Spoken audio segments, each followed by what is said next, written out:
Estamos en el libro de Hechos, todavía seguimos en el verso 45 del capítulo 7. Solo un repaso rápido. Esteban fue escogido como diáconos o servidor para ayudar a las viudas, para servir a las mesas. La Biblia nos dice que deberían de ser llenos del Espíritu Santo, de sabiduría, de buen testimonio. Él y otros más son escogidos.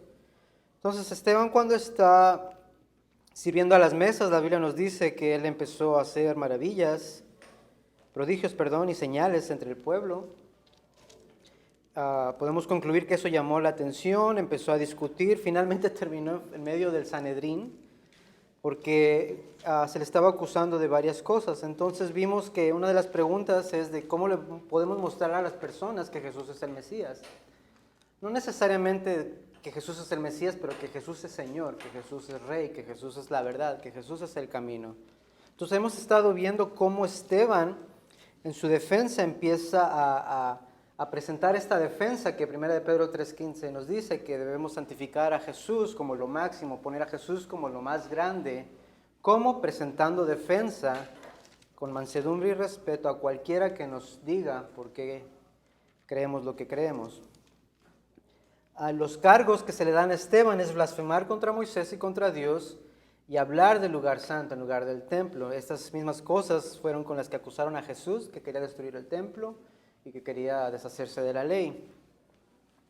Entonces, hace 2 semanas vimos el 7:45, donde Esteban empieza a hablar acerca en el 44, de cómo sus padres tuvieron el tabernáculo del testimonio en el desierto, que representaba la presencia de Dios, y que le habló a Moisés y todo eso. Entonces el 45 dice: a su vez, habiéndolo recibido, hablando del tabernáculo, nuestros padres lo introdujeron con Josué al tomar la posesión de las naciones que Dios arrojó delante de vuestros padres hasta los días de David. Entonces, en ese pequeño pasaje tenemos cientos de años de historia desde Josué. Tenemos todo el libro de Jueces, que son 300, 400 años más o menos, y tenemos lo que es el libro de Samuel, la primera parte del libro de Samuel. Ahí vemos hasta que se nos introduce a Samuel, su nacimiento, cuando Dios escoge a Saúl como rey, y termina con la muerte de Saúl. Obviamente durante ese tiempo también Saúl desobedece y David es ungido como rey. Y todo eso abarca a Lucas en este pequeño pasaje, en el 7:45, donde dice: una vez habiendo recibido el tabernáculo, nuestros padres lo introdujeron con Josué a tomar posesión de las naciones. Esto es cuando entró a conquistar todas las tierras que nuestro hermano Carlos habló hace 3-4 semanas. Después de ahí vimos la semana pasada cómo después de que hicieron estas conquistas, Dios empezó a poner jueces para que hubiera orden. Vimos que fue un ciclo malo donde ellos estaban bien, pero 2-3 generaciones después esos hijos no creían, no conocían a Dios, y entonces el pueblo iba en decadencia, empezaban a servir otros dioses, Dios se enojaba, los vendía a los pueblos, eran conquistados, la gente empezaba a llorar, por fin reconocía que Jesús es el único camino, Dios les manda un juez y son salvados. 2-3 generaciones después pasa lo mismo, y así por varias ocasiones. Vimos el ejemplo de varios jueces como Débora, Sansón, Abimelech y todas estas personas. Entonces aquí seguimos leyendo el 45, donde las naciones que Dios arrojó delante de nuestros padres hasta los días de David, y es donde nos vamos a estar concentrando desde donde dejamos en Jueces, que termina con el último juez que es Samuel, hasta que se nos presenta quién es David. Y esas son las 2-3 lecciones pasadas en 5 minutos. Entonces vamos a estar enfocándonos en todo el libro de 1 de Samuel. Algunos datos curiosos de Samuel es que Samuel antes no se le llamaba 1 y 2 de Samuel. De hecho, era conocido como 1 y 2 de Reyes. Después se cambió el orden, el nombre, y 1 y 2 de Reyes antes era 3 y 4 de Reyes. Entonces hubo un arreglo ahí, y lo cambiaron, y ahora es 1 y 2 de Samuel, 1 y 2 de Reyes. ¿Mande? Aquí en la nota que tengo, dice: este libro tiene varios títulos, pero es más conocido como 1 de Samuel, el cual es su nombre en hebreo, y así se usa en la mayoría de las traducciones españolas. Originalmente 1 y 2 de Samuel eran un libro, pero posteriormente fueron divididos y se le dio el nombre de 1 y 2 de Reyes. Solo dice que era porque en la traducción al español se le había puesto ese nombre. Pero originalmente estaba compuesto como primera, segunda, tercera y cuarta de Reyes. Ahora recordemos que en ese entonces no había títulos, nada de eso, era todo un rollo completo, ¿verdad? Es lo que pasa con otros libros. Pero bueno, entonces tenemos este periodo y empieza el capítulo 1 con la oración de Ana. Ahora, antes de empezar, yo quiero que... Primera de Samuel es un libro donde usted lo puede leer y lo puede leer y lo puede leer y usted va a llegar a diferentes conclusiones en el sentido de cosas prácticas para la vida. Lo puede leer una vez y puede decir, bueno, yo puedo deducir esto. Y lo vuelvo a leer y, aparte de esto encontré esto más, o aparte de esto encontré esto más. Entonces lo que voy a hacer es que vamos a ir por todo el libro de Samuel, destacando algunas cosas, eventos importantes, pero al final yo he puesto algunos puntos prácticos, que no son todos, pero yo quiero que si usted tiene alguna aportación extra o algo que a usted le haya llamado la atención, que puede ser práctico y dentro del contexto, claro, que lo compartan y ahí podemos tener una discusión. Esperemos que el tiempo nos alcance. ¿Bien? Bueno, en lo que lo piensa, déjeme, le doy un sorbo al café. Entonces, el libro de Samuel abre con la oración de Ana. Ana sabemos que era una mujer estéril, no puede tener hijos, lo que nos recuerda un paralelo con Sara. Pasa lo mismo, la rival tiene hijos, se empieza a burlar de ella. Entonces Ana ora y de hecho Ana hace un voto. En el 1:11 dice, e hizo voto y dijo, oh Señor de los ejércitos, si tú te dignas a mirar la aflicción de tu sierva, te acuerdas de mí, y no te olvidas de tu sierva, sino que le das un hijo a tu sierva, yo lo dedicaré al Señor por todos los días de su vida y nunca pasará navaja sobre su cabeza. ¿A qué le recuerda eso de que nunca le pasará navaja? Sansón, y eso se le llama un voto nazareo. Ya saben por qué tengo el cabello largo, no hay que explicarlo. Entonces, pero me llama la atención porque aquí dice algo, si tú haces esto, si tú te acuerdas, si tú me das esto, entonces ahora eso no es una fórmula mágica para manipular a Dios. Recordemos que Dios ya sabe lo que va a pedir Ana, Samuel ya está programado en los planes de Dios, entonces no usemos eso para decir, como para tratar de negociar con Dios o tratar de manipularlo.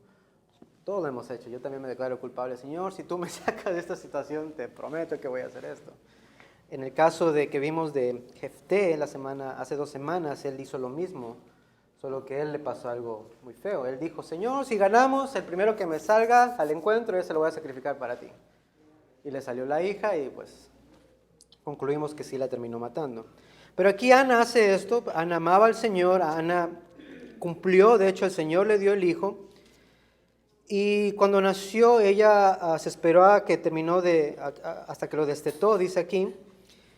Y después de eso lo llevó al templo y el niño empezó a estar en el templo con el sacerdote. Después de esto, en el capítulo 2, vemos una canción increíble de Ana. Y hay un contraste que quiero ver si usted lo nota. Hay cosas que dice y lo voy a leer del 1 al 7. 2:1-7. Entonces Ana oró y dijo, mi corazón se regocija en el Señor, o en Jehová, mi fortaleza en el Señor se exalta. Mi boca sin temor habla contra mis enemigos, por cuanto me regocijo en tu salvación. No hay santo como el Señor, como Jehová. En verdad no hay otro fuera de ti, no hay roca como nuestro Señor. No os jactéis más con tanto orgullo, no salga la arrogancia de vuestra boca, porque el Señor es Dios de sabiduría, y por Él son pesadas las acciones. Quebrados son los arcos de los fuertes, pero los débiles se ciñen de poder.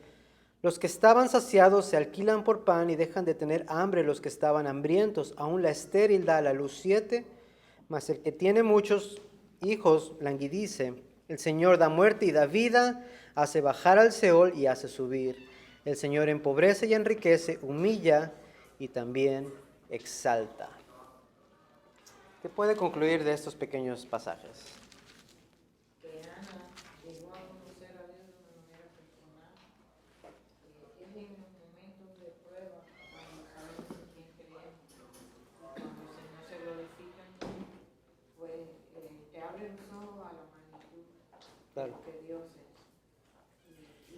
eso no lo hubiera conseguido ella si no hubiera tenido que pasar quizás por esa situación. Pues sí, puede ser, ok. ¿Qué les parece? Lo que yo estaba pensando es de que en la petición, en la actitud de Ana al pedirle a Dios, aunque ella le dijo, si tú me das, yo voy a hacer esto, o sea, su actitud no fue una actitud arrogante, fue una actitud de, compadécete de mí, te necesito, no puedo, o sea, yo te necesito. Quiero un hijo, esta mujer se está burlando de mí, no puedo tenerlo, por favor, ayúdame. Dios le concede, pero su actitud después se mantuvo igual. Esto es lo que me llama la atención, porque aquí Ana misma en su canto dice, no os jactéis más con tanto orgullo, no salga la arrogancia de vuestra boca. Y luego dice que el Señor da vida, da muerte, Él hace bajar al Seol, Él hace subir. Entonces básicamente dice que Dios le gustan los humildes. Los orgullosos como que, una patada, ¿no? Entonces esto es algo muy interesante porque no nada más aplica para Ana, aplica para nosotros hoy. Entonces es muy importante porque este es un tema que vamos a estar contrastando entre David y Saúl. Esta actitud que Ana tuvo, esto que está cantando, lo vemos personificado en las personas de David y de Saúl. Entonces Ana canta esto, termina su canción y el verso 11 dice, entonces Elcaná se fue a Ramá, a su casa, y el niño le servía al Señor, hablando de Samuel, delante del sacerdote Elí. Ahora el sacerdote ya sabemos que es una figura importante, una figura que hace los sacrificios, todas estas cosas. Pero pasa algo bien interesante en el verso 12. Los hijos de Elí eran hombres indignos, no conocían al Señor. Mantenga eso en la mente. Luego 17. Básicamente nos narra que ellos tomaban de la comida, del sacrificio, y se lo comían, tomaban las mejores partes. Entonces que el sacrificio lo tenían como, ya ni le tenían respeto, eran tan paganos, tan arrogantes, que ya no miraban al Señor como santo ni la ofrenda, sino simplemente la miraban como cualquier cosa. El verso 17 dice, el pecado de los jóvenes, de estos muchachos, de los hijos del sacerdote, era muy grande delante del Señor porque los hombres menospreciaban la ofrenda del Señor. En contraste, dice el verso 18, Samuel siendo niño ministraba delante del Señor usando un efod de lino, esto es un vestido. Su madre le hacía una túnica pequeña cada año y se la traía cuando subía con su marido a ofrecer el sacrificio anual. Entonces Elí bendecía a Elcaná y a su mujer, estos son los padres de Samuel, y decía que el Señor te dé hijos de esta mujer en lugar del que ella dedicó al Señor, y regresaban a su casa. Y el Señor visitó a Ana y ella concibió y dio a luz a 3 hijos. Y Samuel crecía delante del Señor. ¿A qué le suena eso? En Lucas, ¿verdad? Creo que es Lucas. Decía que Jesús, después de que lo regañaron, que por qué se perdió Jesús, dice el autor, y Jesús crecía en estatura y en sabiduría. Aquí pasa lo mismo con Samuel. Ahora, quiero que recuerden estas cositas. Están los hijos de Elí y cómo los describe la Biblia. Hombres impíos, malos y sobre todo no conocían al Señor. Viene Samuel y ¿qué hacía Samuel? Lo contrario, Samuel conocía al Señor. Donde leítes. Todavía no sabemos si conocía al Señor, solamente servía en la casa del Señor. ¿Ven? Los agarré. Y desde chiquitico yo me pongo a pensar en el compromiso que hizo Ana. Y están diciendo que había dejado de amamantarlo. Yo no sé a qué edad ella lo amamantó, posiblemente lo amamantó mientras pudo. Pero era chiquitico. Sí. Y llevarlo así de la mano. Pues yo tengo, Ese era el compromiso que había hecho. está raro porque Eso no quita que sea fácil. sí, porque tengo un sobrino que tiene como casi 5 años y todavía. ¿Cuántos años tiene? ¿El sobrino? Ajá. Tiene como 8 o 9 años, no sé. Bueno, sigamos. No, 3 años, o sea, es más o menos para tener una idea. Entonces, bueno, aquí ya vemos el contraste de los hijos del sacerdote y de Samuel. Elí, obviamente, es un anciano, supo todo lo que sus hijos hacían, y este pasaje me encanta, en el 2:25. Bueno, lo voy a leer desde el 22, a ver si no nos dan el tiempo. Era Elí ya muy anciano y oyó todo lo que sus hijos estaban haciendo en Israel y cómo se acostaban con las mujeres que servían en la entrada de la tienda de reunión. Y les dijo, ¿por qué hacéis estas cosas, las cosas malas que oigo hablar de este pueblo? No, hijos míos, porque no es bueno el informe que oigo circular por el pueblo del Señor. 25. Si un hombre peca contra uno, Dios mediará por él. Pero si un hombre peca contra el Señor, ¿quién intercederá por él? Perdón. Pero ellos no escucharon la voz de su padre, porque el Señor quería que murieran. Eso está grave. Porque, no, de verdad, igual que cuando el Señor permitió que el corazón de Faraón se endureciera, es como que ya él trató, la verdad, 12 Claro. plagas, pero cuando el Señor permite que tu corazón se endurezca, ya es como que no tienes esperanza de ti. Estamos en 1 Samuel 2, pero vamos a ver todo el libro. Ahorita estamos en el 2:25. Es muy interesante porque justo ayer o esta semana estaba hablando con Emardo sobre el libre albedrío.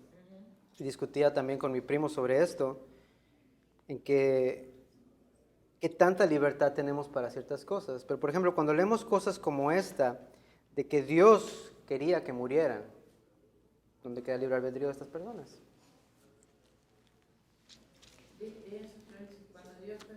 Dios dice que el Señor quería que murieran. Ahora, por ejemplo, cuando se me hace que fue con la esposa de Abraham, que están ahí y le dice, creo que fue en sueños, perdóname si no lo estoy citando bien, al Señor le dice a este rey, a Faraón, le dice, yo no te permití que hicieras nada con ella. O sea, intervino. Entonces vemos en la Biblia varios pasajes donde el Señor interviene directamente y la pregunta es, ¿qué pasa con el libre albedrío? Lo que yo creo entender, este es un ejemplo de que muchas veces ustedes, yo no tengo hijos, ¿verdad? Pero ustedes como papás pueden estar aquí en la iglesia, vienen y aprenden y se dedican, y tienen sus hijos, y ustedes los quieren guiar por el camino de conocer a Cristo, pero nada te garantiza que tus hijas van a crecer guiadas. Entonces, para mí este es un ejemplo. O sea, Eli era el sacerdote, y aún siendo el sacerdote y conociendo las leyes y todo, sus hijos se desviaron. Claro. Entonces esto, y si Dios quería que esto pasara, es un ejemplo para nosotros, porque muchas veces nosotros juzgamos a las personas y decimos, y Simón se quedará en clase y miren sus hijas. Pero hello, eso no significa que porque Él esté aquí enseñándonos a nosotros, que venimos con la mejor intención de abrimos nuestros corazones para aprender, eso no significa que sus hijas van a tomar otra decisión, porque Él no va a tener el control. Él las va a guiar, pero la decisión es de nosotros como hijos. O sea, mi mamá me guió, pero si yo me desvié, no hay problema. Claro. Ahora es un tema bien interesante. Antes de que se peleen con alguien, no es esencial, su salvación no depende de eso, hasta cierto punto no se va a perder si cree que tiene o no tiene albedrío. Lo importante que me gustaría resaltar de este pasaje, y vamos a ver mucho más de esto cuando lleguemos a las cartas de Pablo, pero lo que quiero resaltar es esto. Verso 25, si un hombre peca contra otro hombre, Dios mediará por él. Pero si un hombre peca contra el Señor, ¿quién intercederá por él? Y esto a mí me está diciendo que necesitamos un intercesor, que es Cristo. Nada está garantizado en la vida. Nada. Claro. Antes eran los sacrificios con los animales.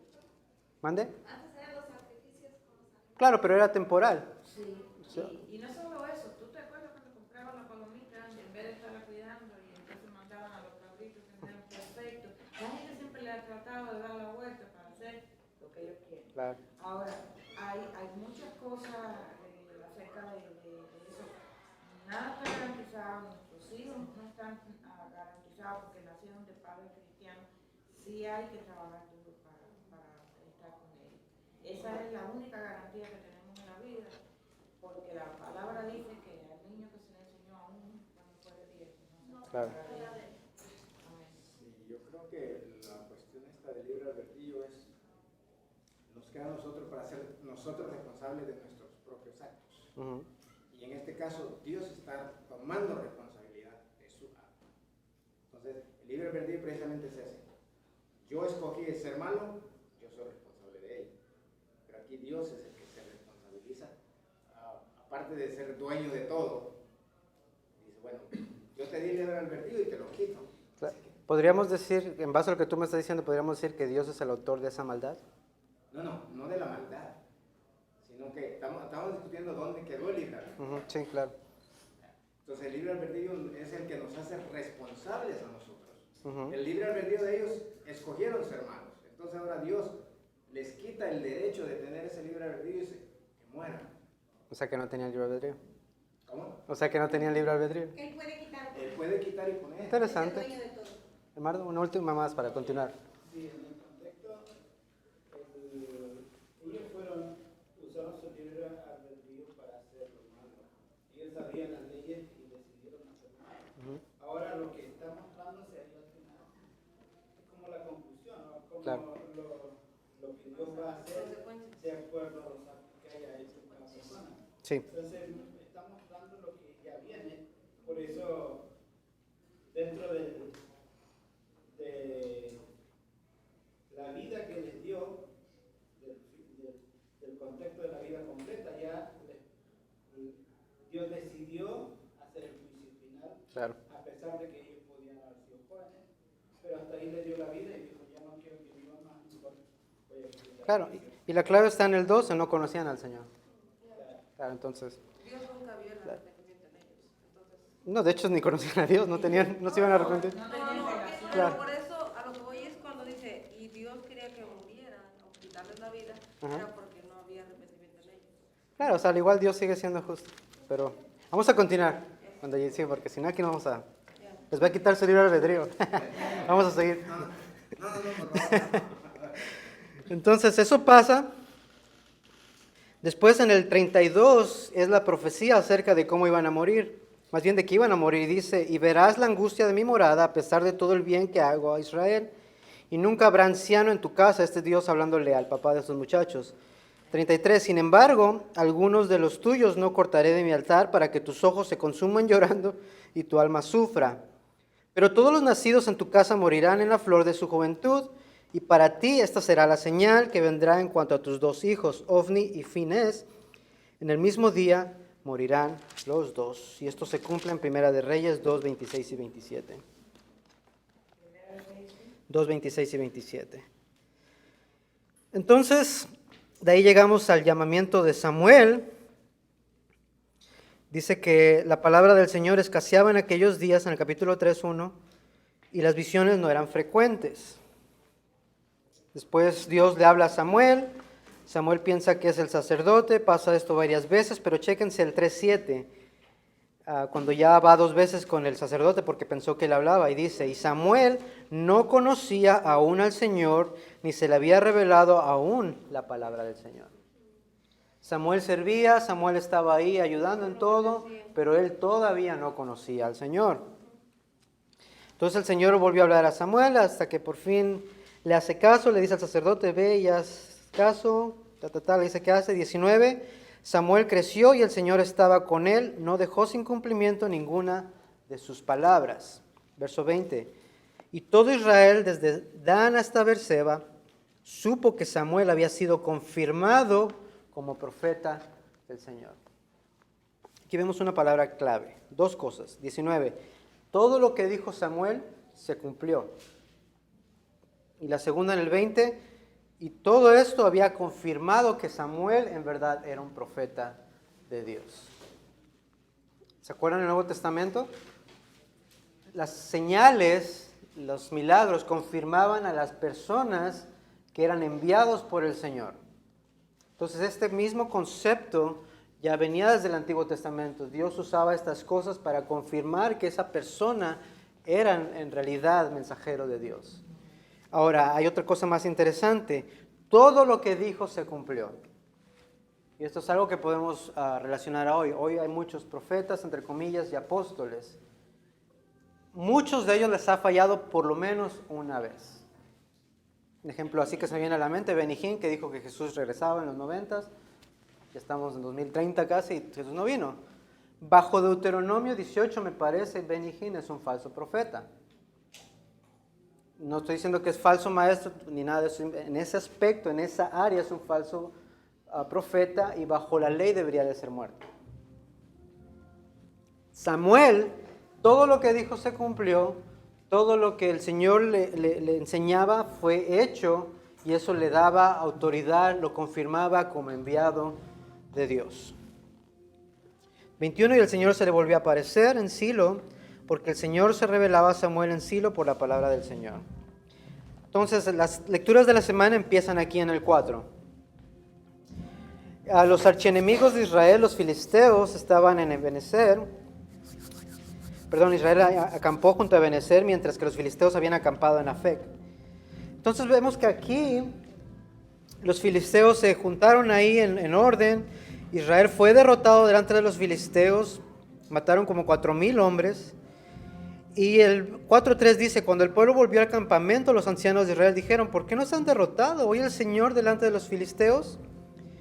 ¿Y qué pasa? Hacen esto, tomemos con nosotros de Silo el arca del pacto del Señor, para que vaya en medio de nosotros y nos libre del poder de vuestros enemigos.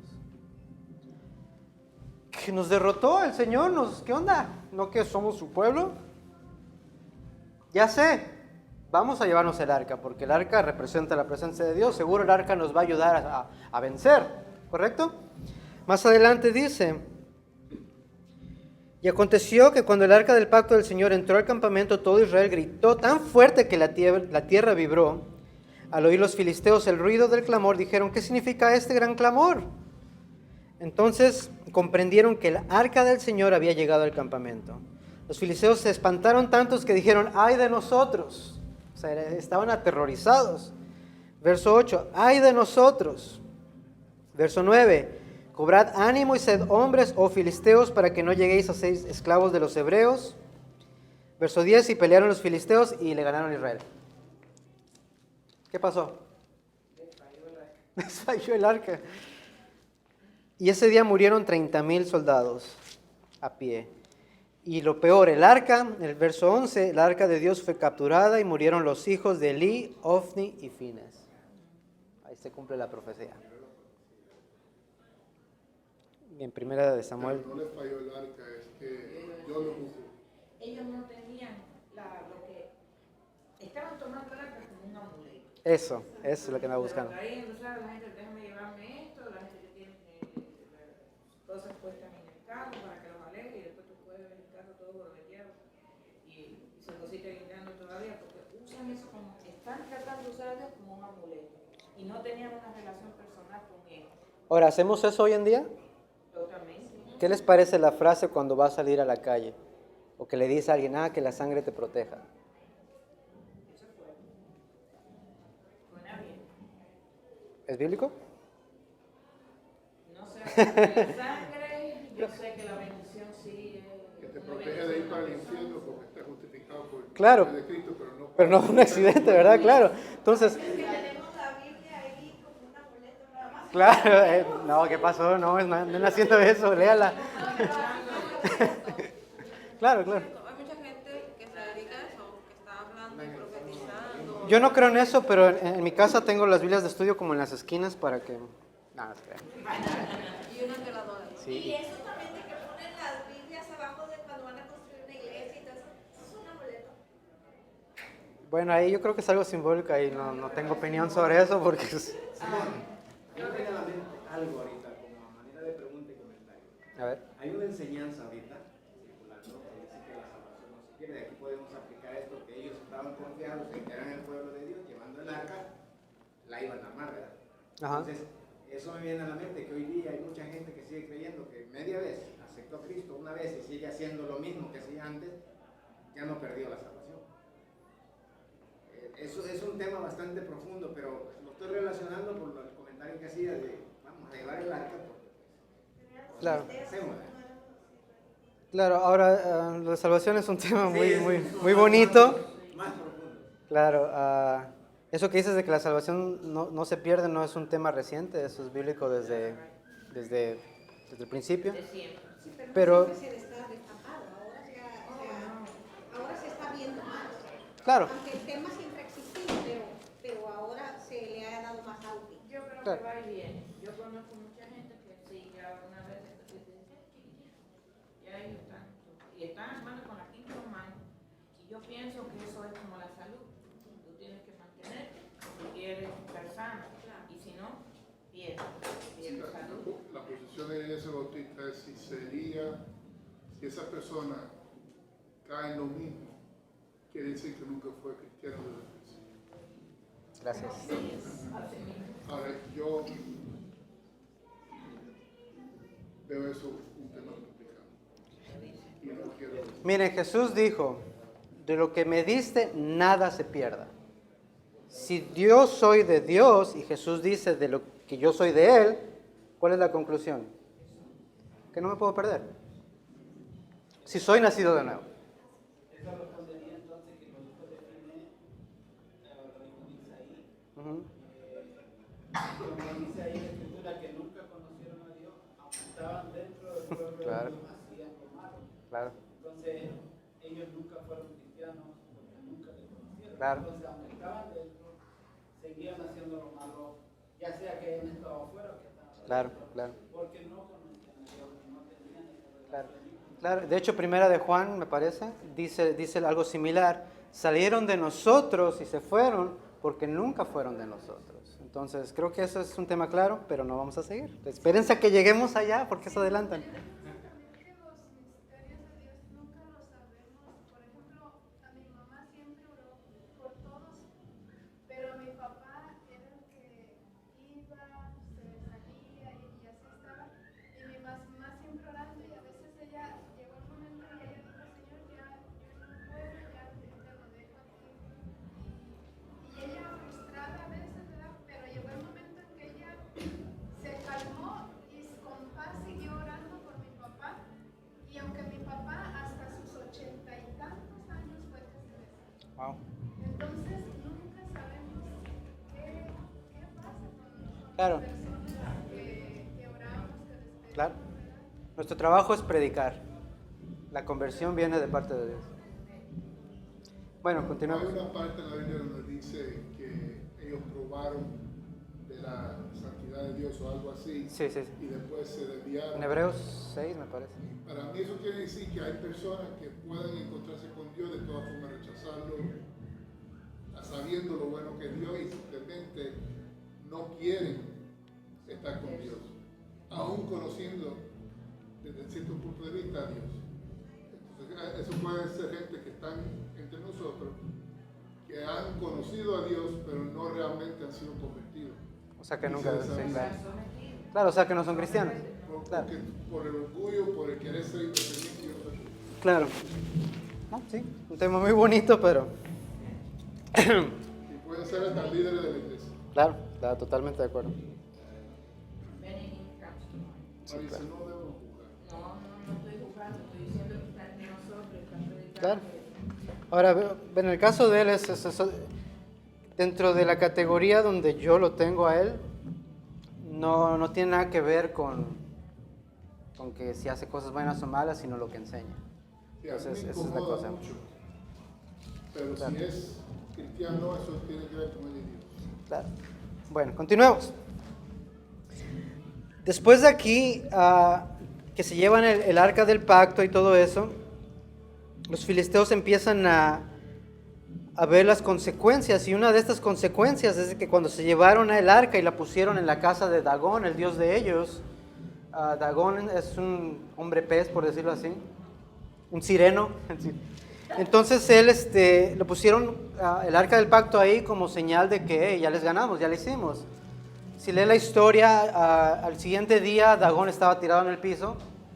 ¿Qué pasó? Lo levantaron, al siguiente día se cayó otra vez, le quitaron la cabeza y los brazos, y es como una señal de que obviamente Dios había humillado a ese ídolo. ¿Cuántos conocen la canción de Remoliniano? Ahí se menciona a Dagón. Sí. Entonces, después de ahí pasaron muchas más cosas. El arca estuvo pasando por muchas ciudades de ellos. Entonces de aquí la sacaron, la llevaron a Fec, y luego a Sod, de ahí a Gat, y de ahí a Ecrón, de ahí a Semed. Luego en esta área los que quisieron ayudar también se mueren algunos, luego lo llevaron ahí, finalmente llega a Jerusalén. Pero durante todo este tiempo, cuando el arca del pacto estaba en las ciudades de los filisteos, cosas malas les pasaban. Se llenaban de plagas. De hecho, aquí en el 5:11 dice: enviaron pues y reunieron a todos los príncipes de los filisteos y dijeron: sacad de aquí el arca de Dios de Israel y que vuelva a su sitio para que para que no nos mate a nosotros y a nuestro pueblo, porque había un pánico mortal por toda la ciudad. Y la mano de Dios hizo muy pesada allí, y los hombres que no murieron fueron heridos con tumores, y el clamor de la ciudad llegó hasta el cielo. Cuando dice que tuvieron pánico mortal, investigando un poco, habla como que una plaga tipo como de ratas.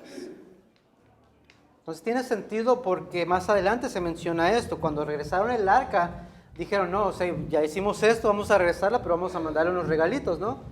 Y luego, ¿qué dice? En el 6:4, y los filisteos preguntaron: ¿cuál será la ofrenda por la culpa que hemos hecho? Y le dijeron: 5 tumores de oro y 5 ratones de oro.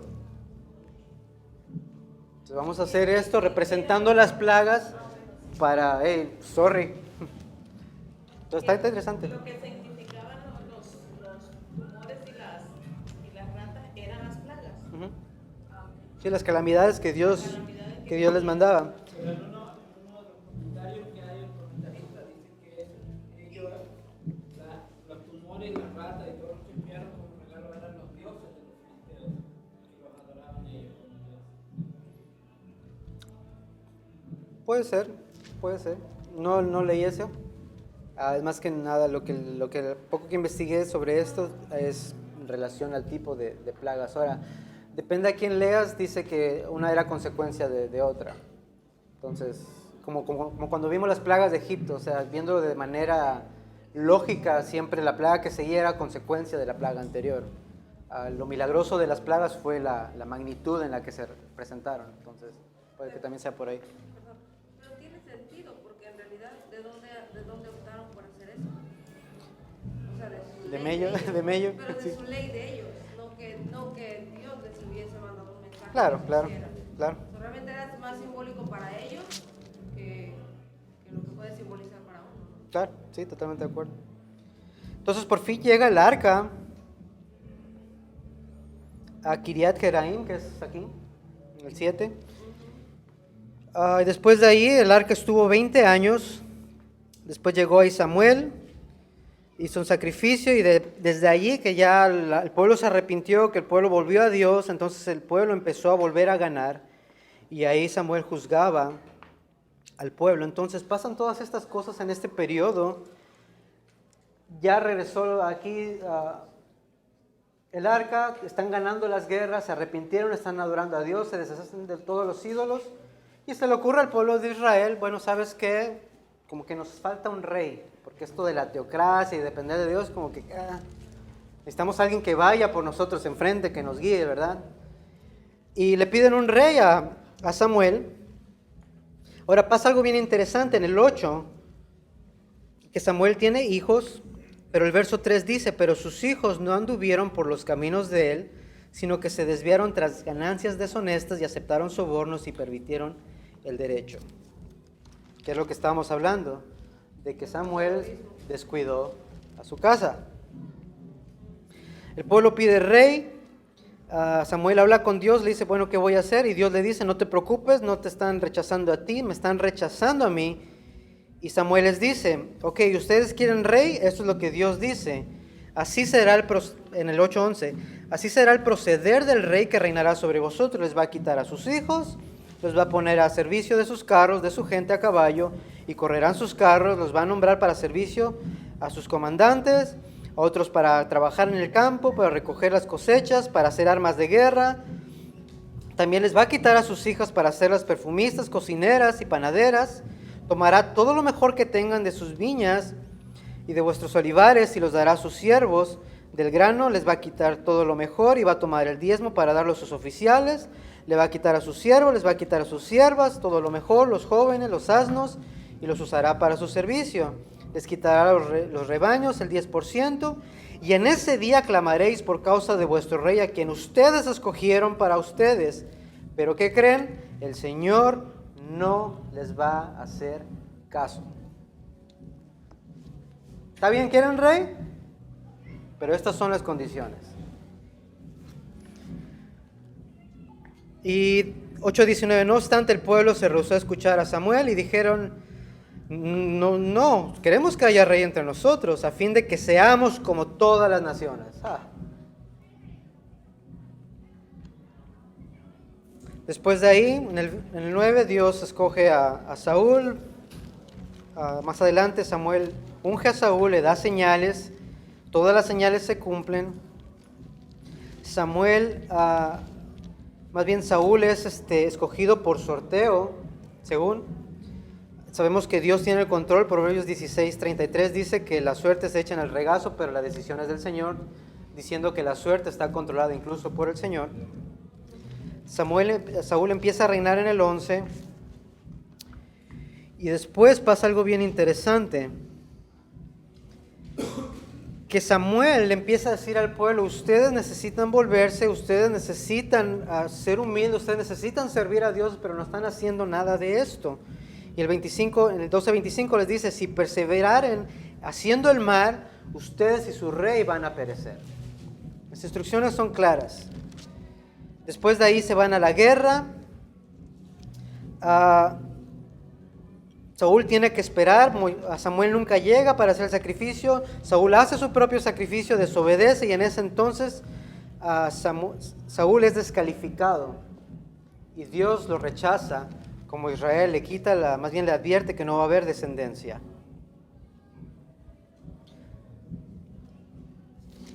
Más adelante, Saúl sigue desobedeciendo, lo mandan a matar a todos los amalecitas, pero él le hace caso a su pueblo, él no escucha la voz de Dios, las instrucciones de Samuel, salva a algunos, y Samuel le dice esto a Saúl por no hacer caso de parte de Dios. ¿Se complace el Señor tanto en holocaustos y sacrificios como en la obediencia a la voz del Señor? He aquí, el obedecer es mejor que un sacrificio, y el prestar atención que la grosura de los carneros. Él le dice, está muy bonito tu sacrificio, pero Dios quiere que lo obedezcas. Por eso el Señor ya escogió a alguien conforme a su corazón. ¿Qué quiere decir conforme a su corazón? Que le haga caso a Dios. Ya sabemos más adelante que esta persona es David. Entonces, David es ungido por rey. Y aquí viene la historia bien interesante del desafío de Goliat. Goliat era un gigante. Esto lo vamos a ver al final. Pasa la historia de Goliat. David se hace amigo de Jonatán, del hijo de David. Saúl empieza a tener celos porque empezaron a cantar que Saúl había matado a miles y David a sus 10,000, le da celos. Saúl lo quiere matar en 2 ocasiones. David está tocando bonito y le avienta la lanza. Y la Biblia dice, la mía dice que lo quería clavar en la pared. Entonces, ahora Saúl era un hombre grandote, bonito, alto, y me imagino que fuerte. Entonces, al aventar el lanza a David, lo pudo haber clavado en la pared. Entonces, Dios protege a David, su providencia está con él. David en 2 ocasiones tuvo la oportunidad de matar a Saúl, no lo hace. Él dice, porque no voy a tocar a mi ungido, que ahorita lo vamos a ver más adelante. David empieza allí a trabajar. David perdona la vida de Saúl otra vez. Y luego más adelante David, después de que le perdona, David se empieza a poner todo loco, ve que todo se está saliendo de control, empieza a desobedecer aún más a Dios, consulta a una divina después de que Samuel se muere porque él ya no sabía qué hacer. El Espíritu de Dios apartó de él para estar con David. Después de allí, Samuel le dice, ¿qué estás haciendo? Y algo que le dice Samuel cuando Saúl fue a consultar a la divina es esto. Dice, además el Señor entregará a Israel contigo en manos de los filisteos, por tanto mañana y tus hijos estarán conmigo. Este verso es muy interesante. Básicamente le dice, por andar haciendo cosas que no debes, vas a morir pronto. David gana en su pelea contra los amalecitas, muere Saúl y sus hijos. Saúl se tira sobre su lanza. La otra versión dice que fue una amalecita que lo mató. Ahorita vamos a ver. Y el libro de Samuel termina allí. Entonces, por ejemplo, en ese tiempo, cuando la gente estaba en pecado, Dios les mandaba muerte, ¿verdad? ¿Al pueblo te refieres?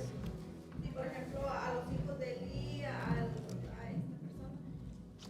Entonces, ahora en este tiempo, ¿tú crees que cuando la gente muere joven, que todavía no es tiempo de que se muera y que está en pecado, puede ser que Dios mande muerte también a esas personas?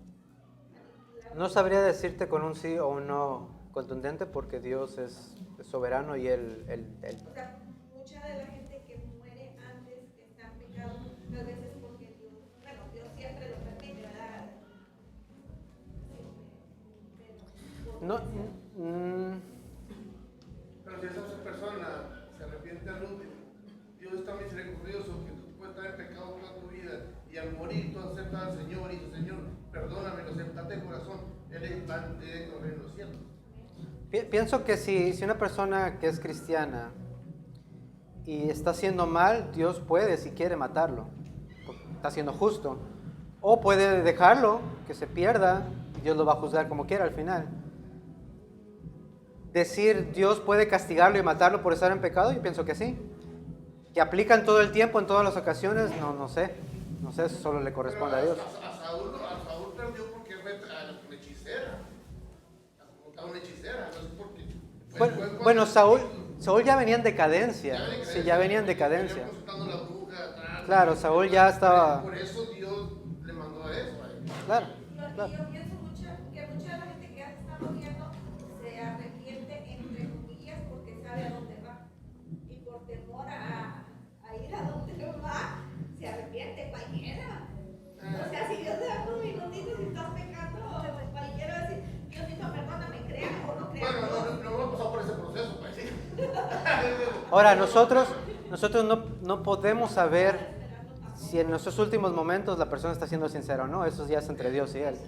No sabemos. Podemos deducir basado en su vida, pero no conocemos su corazón. Pienso que ahí nosotros demostramos que somos malos cristianos, que estamos juzgando a esa gente, que no sabemos lo que pasó por su vida y estamos deduciendo por qué murieron jóvenes, por qué no murieron de la forma en que murieron. Porque los que estamos actuando mal somos nosotros. No, estamos estudiando y estamos estudiando, entonces por eso estamos haciendo conjeturas conforme a lo que estamos estudiando. Claro. Si Dios permite, o sea, Dios, como decía, yo quería que murieran, entonces dice, Pero bueno, a lo mejor en este tiempo también Dios quiere que muera la gente cuando está en pecado. No me acuerdo otro que dice, y Dios le dio muerte para que no siguieran pecando. ¿Quién era? Por ejemplo, cuando Pablo entrega a Himeneo y Alejandro, dice, Himeneo y Alejandro los ha entregado a Satanás para que aprendan a no andar ahí pecando. No sabemos qué hizo Dios con ellos, simplemente Él dijo, ¿sabes qué, Dios? De ahí que los trate como quiera. Una pregunta. Rápido porque estamos muy buenos. La muerte, así como la estamos viendo, tanto de Saúl como de los que mueren antes de tiempo, ¿es disciplina o juicio? Es que Me refiero yo a disciplina por parte de Dios o juicio eterno como para ir al infierno. no, yo pienso que, por ejemplo, en el caso de... Me refiero a la muerte. Yo pienso en el caso de Ananías y Zafira, los que mueren por mentirle a Dios. Yo pienso que Dios los mató para que no siguieran pecando. Yo pienso que Dios los salvó, ejerciendo ese juicio al momento. En el caso de Simón el mago, ¿por qué Dios no lo mató? Porque él ya estaba perdido. Entonces yo pienso que Dios puede ejercer su juicio como Él quiere. O sea, no vemos la foto completa del plan de Dios, pero Dios lo puede hacer o no lo puede hacer. Para un cristiano la muerte es ganancia. Bueno, sí. Claro. Pero vamos a ver esto. La muerte está, como puedo decir, garantizada. Todos sabemos que vamos a morir. La muerte como el nacimiento, le pertenece a Dios. Yo les puedo asegurar que yo he visto gente que está sufriendo tremendamente y que el Señor se lo lleva. Todos estamos de acuerdo, el Señor fue buenísimo, se lo dio para que no sufriera. ¿Qué acerca de gente que cuando lo único que le queda es morir y en ese momento de la muerte en que nosotros lo vemos en coma, ellos están hablando con Dios? Y ahí es como que Dios se lo llevó temprano para ver si lo podía salvar, porque Dios es amor, porque Dios nos quiere salvar. Esa es una de las seguridades más grandes que tenemos. Él va a hacer todo lo posible, porque si mandó a su Hijo Jesús, ¿cómo es que no nos va a tratar de salvar? Hemos visto también gente que ha muerto antes de que una hecatombe llegara a la familia, porque Dios amó a esa persona y quizás lo quiso sacar. Hay muchas conjeturas, pero yo conocí a un muchacho que cortaba la hierba en mi casa, que andaba borracho a las 4 de la mañana, se cayó por un barranco, se salió del carro, se clavó con un hierro que estaba. Y tú dices, Dios mío, tenía 23 años. No fue eso una consecuencia de la borrachera que traía, del estilo de vida que llevaba. Entonces, vemos como en espejo, digo yo, pero tanto una cosa como la otra le pertenece a Dios. Yo quiero siempre pensar que cuando la persona está en ese fase, que encuentra a Dios de una manera de salvarlo, lo salva. Pero no, tú sabes, todavía Dios, digo, vemos como... Claro, pienso que lo estamos viendo de una manera muy humana, en decir de que fue antes de tiempo. Bueno, ¿quién te garantiza que ese... O sea, Dios conoce todo, Dios sabe cuándo quita y cuándo pone, Dios sabe si sana, Dios sabe si no quiere sanar. Al final la gloria es de Él, todo se trata de la gloria de Él. Entonces, yo pienso que si un cristiano está pasando por una situación difícil, gloria a Dios. Soy feo, pero gloria a Dios. Ojalá Dios se manifieste de tal manera que muchos se salven por medio de eso. Ahora, si una persona no conversa, está pasando por esa situación difícil, no quiere decir, Dios lo está castigando por no creer. No, o sea, Dios es soberano y Dios usa todas las cosas para su gloria. Bueno, una más y ya, porque no sé si la voy a contestar. No, hace la semana antepasada falleció una persona, hace como un mes. Una persona cristiana dijo, Dios no le quiso dar otra oportunidad. Pero lo dijo delante mucha gente que es cristiana. Wow. Yo pienso, no sé, yo sentí como que me sentí, no, ¿cómo te diré? No sentí bien la respuesta. Claro. Porque no fue la respuesta correcta. Es decir, Dios no le quiso dar otra oportunidad de vida. Claro. Hay algo que yo aprendí. Pues es ignorante porque... No, tranquila. No, hay algo que yo aprendí, por ejemplo, estudiando la apologética, uno cuando se encuentra en situaciones donde alguien está pasando por algo difícil, uno siempre cita la Biblia. Y se oye raro y antibíblico, pero Dios nos manda amar a las personas. Sufran, lloren con los que lloran y disfruten con los que disfrutan, en mis palabras. Entonces, cuando una persona está en una situación así, nosotros no podemos aventarle la Biblia ni cosas así. Nosotros debemos estar con ellos, confortarlos. Tal vez Dios tenga misericordia por medio de nuestras acciones. Que ellos vean la verdad si no son cristianos. Ahora, ¿será conveniente, haz de cuenta, yo vengo de un velorio, ¿qué pasó? Acaban de enterrar al hijo, también los papás que acaban de enterrar a su hijo de 16 años que murió, una enfermedad, falleció. Viene un hermano de la iglesia, bueno, va a otra iglesia, le dice, eso es, no, ¿cómo dijo? Era el propósito de Dios. Le dijo así el Señor se enojó, dijo, no me hables ahorita del propósito de Dios, porque el propósito de Dios no se lo había llevado. Claro. Entonces, yo creo que hay momentos tú tienes que hablarle de Dios a una persona, porque vienes de enterrar a un hijo, no vas a decirle, mira, es que Dios es, no, espérate. Claro. Ese es un cristiano cruel, la neta. Uno como cristiano quiere fortalecer el Dios, pero él no, tal vez en ese momento lo hiere porque Dios no quiso salvar a su hijo. Por ejemplo, cuando mi primo estuvo con cáncer, todo ese año que estuvo en quimioterapia, estuvo en mi casa. Lo natural, o sea, él se molestaba porque las personas que le iban a visitar enseguida, ay, Dios tiene el control y Dios te va a sacar. O sea, lo que menos necesitaba en ese momento es que le citen la Biblia, que ya se la sabe. Lo que él necesitaba es que alguien estuviera allí con él y que lo llevara a las citas y que le ofreciera café, aunque no pudiera tomar, que hubiera esa atención, esa humanidad ese amor por él, por la persona, no decirle las posibles opciones porque está ahí, claro. Me acabo de contestar para qué estamos aquí en las clases. Qué bueno. Para Va, eso. ya la hice hoy. Es que en serio, porque no nada más es venir a aprender, Claro. es practicarlo y a usarlo en los momentos que más se necesita, porque necesitamos ser cristianos, pero no cristianos crueles, no juzgar a los demás por lo que son los demás, que si se murió joven por cómo andaba, si se murió viejo, Claro. si se lo merecía o no se lo merecía. ¿Quiénes somos nosotros para decir que la gente se lo merece? Claro. Si no nos vemos nosotros en un espejo y decimos si nosotros no lo merecemos. Mi esposa tiene una historia que mi última. La próxima semana enseña Nancy. La vez pasada que fui a África, yo fui un basurero. ¿De dónde fuimos? Fui un basurero. Pastor Marcelo, íbamos así, y vi una mezquita musulmana, vi una de los brujos, vi otro, ¿cómo se llama? El Rabadá, por allá, estaban así. Y me dice, ¿sabes por qué, hermano?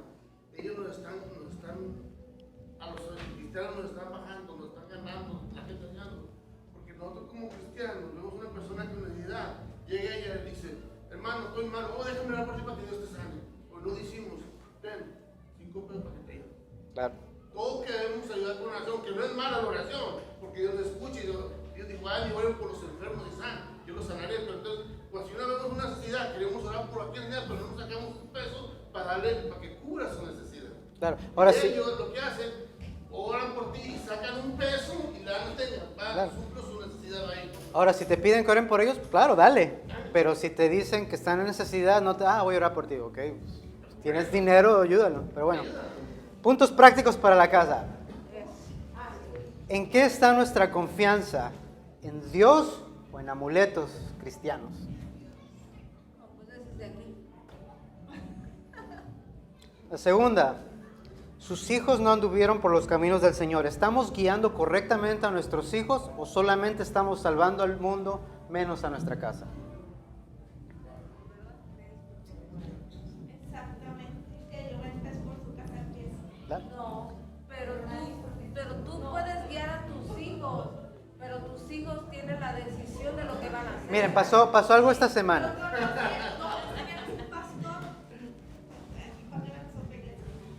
Y él ya grande se lamentaba y nos decía enfrente de la iglesia, yo me arrepiento y me lamento de haberle dedicado tanto tiempo a la iglesia y descuidar a mis hijos. Claro, claro. Por eso Sí, mis hijos, si usted va... ninguno de sus hijos está en las cosas de Dios, todos están Claro. perdidos. Si usted sirve en algún área en esta iglesia y Esteban le pregunta cómo está tu casa y usted le dice que no está bien, le aseguro que lo va a quitar de servir. ¿Cuál es el problema? Que nosotros como cristianos ponemos muchas veces, en vez de nuestra familia, el ministerio. Claro.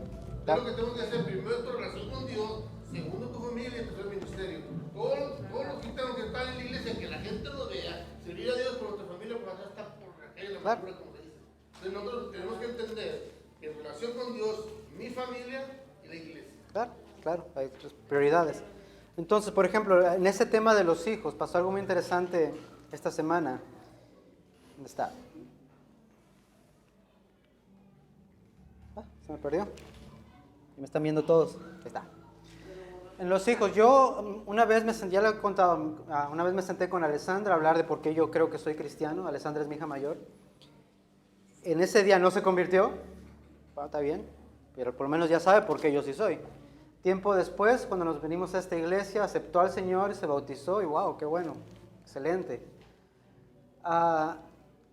Antes de su viaje misionero que tuvieron esta semana, platicando con ella, ella me dice, es que estoy teniendo como dudas, no sé si es de verdad, no sé qué es eso. O sea, yo trato de orar, pero como que no pasa nada, trato de leer la Biblia, pero como que no entiendo nada, no tengo interés.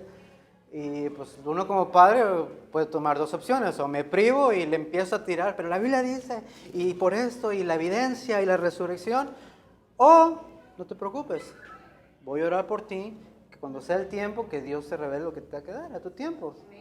Si tú ya aceptaste a Cristo y tú eres suya, tú ya eres de Él que le haga como tenga planeado.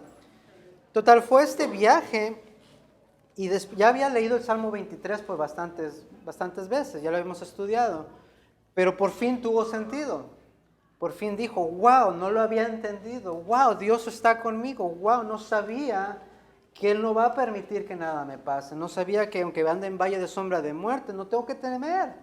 No importa lo que pase, ya lo entendí, ya entendí mi propósito, ya sé lo que debo de hacer. Yo no se lo dije.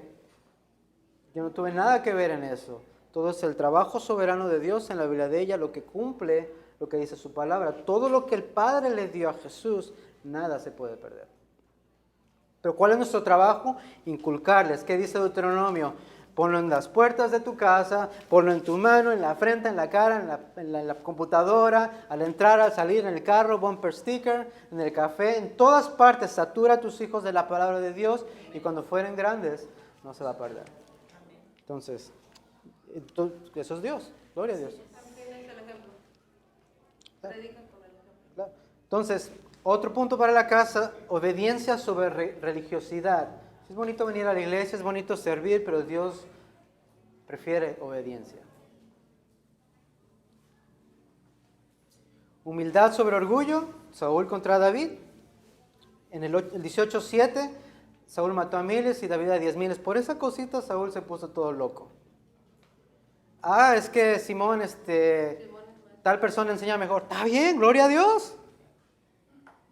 Simón, es que la otra clase está mejor. Está bien, es que Chris enseña. Pues váyanse con Chris. No, tampoco. No, o sea, sí, déjenme, váyanse todos. Sí, total.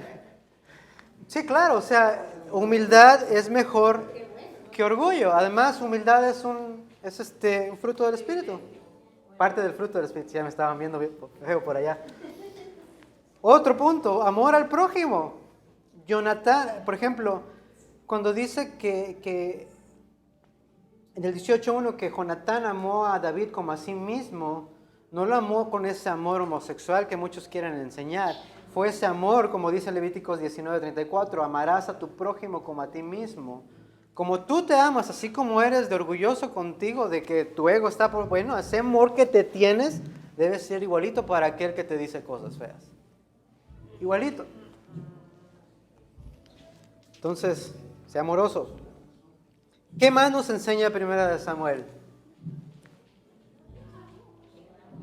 Enseña bastante a escuchar la voz de Dios, como en el caso de La diferencia entre obediencia y desobediencia.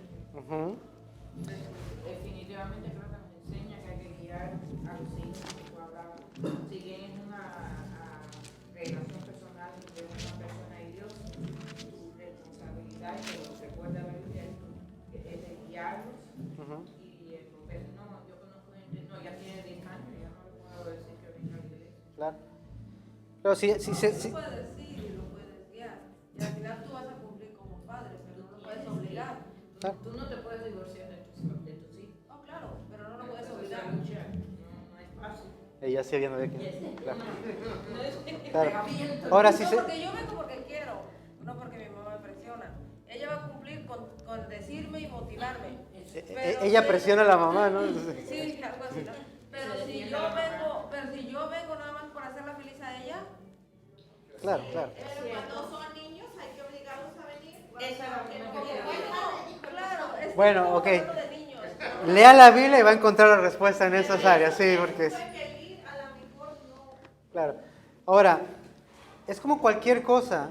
Cuando yo estudiaba música, que pensaba que era mi pasión, yo quería que mis hijas aprendieran música. No me funcionó. Pero cuando se trata de la verdad y nuestro amor por Dios, por la palabra de Dios, no tenemos que obligar a los niños porque ellos van a empezar a descubrir estas verdades por sí solos. Aunque yo no obligué a mis hijas y a veces no querían venir, como quiera ellas me obedecían, porque yo tuve que aprender a enseñarles que yo soy la autoridad. Entonces ellas venían por respeto a mí, después se enteraron de la verdad y ahora vienen solitas, pero también es nuestro trabajo guiarlos. Siembra la semilla y Dios la riega. Claro, claro. Ahora, si se quiere quedar, De grandes no se van a apartar, pero si es de No te chiquito, garantiza no te nada. lo toca. Pero entonces estás negando lo que está diciendo la Biblia. Es que es lo mismo, es lo mismo. Vamos a la inversa.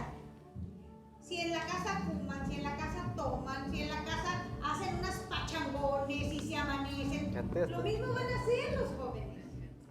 Eso es lo mismo, Claro. que vamos a la inversa, ¿eh? Claro. Entonces, si en la casa se escucha música cristiana, se viene a la iglesia, se lee la Biblia, se escudriñan las escrituras, lo Ahora, es un paquete, porque si en la casa hablas Biblia, pero nunca te sientas a jugar con el niño, va a terminar odiando a Dios. O sea, es un balance, por eso hay que leer la Biblia, hay que saber enseñarles. Correcta, balance. Claro, hay que saber enseñarles. O sea, no es de que está la Biblia y ahora apréndete la paz, no, o sea. libro de cómo crear un hijo. Claro. Bueno. Porque ningún baby nace con un libro tú sabes, desde el primer Eso es lo que yo te digo, o sea, uno como hijo, por más que mi mamá me guíe, después uno decide qué es lo que quiere hacer uno con su vida. Y eso no significa que uno no la va a regar. Padres, entiendan. Claro. Uno como hijo, por más que ustedes lo guíen a uno, por más que ustedes lo protejan, Ahí viene el libre uno la va albedrío, ahí viene el libre a regar. albedrío. Bueno, ya, acá, ey, Uno la va a regar. si se va a quedar con algo, quédese con esto. 1:25-26 de Samuel. Perdón, estoy en Jueces, con razón no me da. 2:25-26, perdón, no 1. Si un hombre peca contra otro, Dios mediará por él, pero si un hombre peca contra el Señor, ¿quién intercederá por él? Cristo Jesús. Nuestro enfoque en esta clase, el mayor enfoque es nuestra necesidad de un Salvador. Somos pecadores, necesitamos a Cristo cada día, necesitamos morir a lo que nosotros queremos, necesitamos siempre, todos los días de la semana, 24/7, 365 del año, a Cristo. Eso es indispensable. El libro de Samuel es muy bonito, pero la mayor enseñanza es nuestra dependencia de Dios. Así como David confió en el Señor, así debe ser nuestra confianza en Él. No precipitarnos, no llega Samuel, voy a hacer mi sacrificio. No, esperar en Dios, que Él tiene el control y todo va a ser para su gloria. ¿Excelente?